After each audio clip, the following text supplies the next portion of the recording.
Europe 1, le grand direct des médias.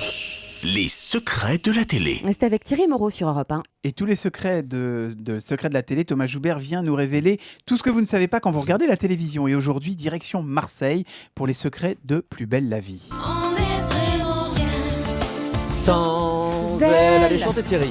Je ne connais pas cette chanson. Bah, je vous ai mis les paroles sous les yeux. Ah oui, pardon. Si vous Blanc, avez ça y est.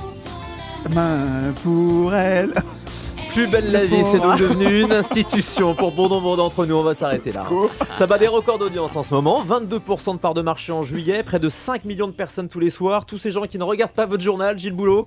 Ça doit vous énerver, ça, hein. Vous aimez pas, vous, Plus belle la vie? Non, j'aime beaucoup Plus belle la vie, mais je suis un fou d'infos, donc j'ai envie de prescrire aux gens, voilà, une fois par jour, 2 fois par jour, à 13h, à 20h, mettez-vous une petite piqûre d'information et enregistrez Plus belle la vie si vous voulez. Alors, je vais vous révéler ce matin tous les secrets de Plus belle la vie, PBLV pour les intimes. Alors, rassurez-vous, on va pas vous griller les intrigues, hein. Je vais pas vous dire que c'est peut-être pas gagné entre Barbara et Abdel, que Fabien va commettre des choses horribles après son accident de moto, que Gilbert va venir foutre le bordel entre Thomas le barman et Gabriel, le chef de la clinique. Non, je vais évidemment vous révéler juste les secrets du tournage. Alors, la série se passe à Marseille. C'est vraiment tourné là-bas? Totalement, dans les studios de la Belle de Mai, un quartier entier de Marseille inspiré du Panier qui a été donc reconstitué dans un décor sur plus de 1000 mètres carrés. 80% du tournage se fait en studio, 20% en extérieur, avec une main-d'œuvre locale, hein, c'est bien de le préciser. Presque toutes les équipes viennent de Marseille. Et alors, ils tournent à une cadence infernale, 5 épisodes par semaine, c'est-à-dire un épisode tourné par jour, soit 260 par an. C'est du jamais vu à la télé française. C'est-à-dire qu'à la fin de la saison 7, on atteindra les 1800 épisodes. Je suis même pas sûr que les scénaristes eux-mêmes se souviennent de tout ce qui s'est passé dans la série. Justement, comment travaillent ces scénaristes? Ah, ils sont nombreux. 17 auteurs travaillent en parallèle sur 3 épisodes.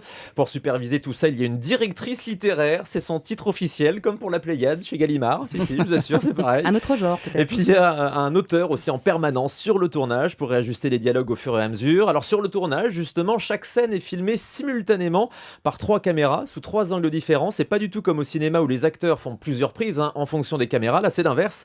Les acteurs ne jouent qu'une fois, les angles sont choisis ensuite au montage. Et il n'y a que 5 semaines d'écart entre le moment du tournage et la diffusion de l'épisode à la télé. C'est comme à l'américaine. Ça permet de coller au mieux à l'actualité, c'est ça? Alors ils essayent de plus en plus. Par exemple, le jour des résultats du bac, les lycéens du Mistral vont aussi chercher leurs résultats du bac. Le 21 juin, c'est la fête de la musique dans la rue. C'est aussi la fête de la musique dans Plus belle la vie. C'est peut-être aussi pour coller à l'actualité, hein, et faire concurrence aux journaux de 20h. Parmi les astuces du scénario, un épisode doit systématiquement correspondre à un jour dans la vie des personnages. D'ailleurs, je ne sais pas si vous avez déjà remarqué, mais les histoires ne se passent jamais le week-end, car la série est diffusée du lundi au vendredi. Le but, c'est de coller comme ça au maximum à la réalité et de faire comme si les personnages étaient nos amis comme dans la vie. Et grâce à eux, la vie, elle est comment? Elle est plus belle, la vie. Allez, on s'en remet un petit coup. On est vraiment rien. Sans elle. Merci Thomas, on verra d'autres secrets de télé lundi. Vous nous parlerez de quoi? On s'intéressera aux émissions matinales, Télématin sur France 2, la matinale sur Canal+, les chaînes info aussi. À quoi ressemblent William Lémergie et Maïté Nabir au réveil à 4h du mat? J'ai des photos. Vous saurez tout et encore plus. Merci Thomas.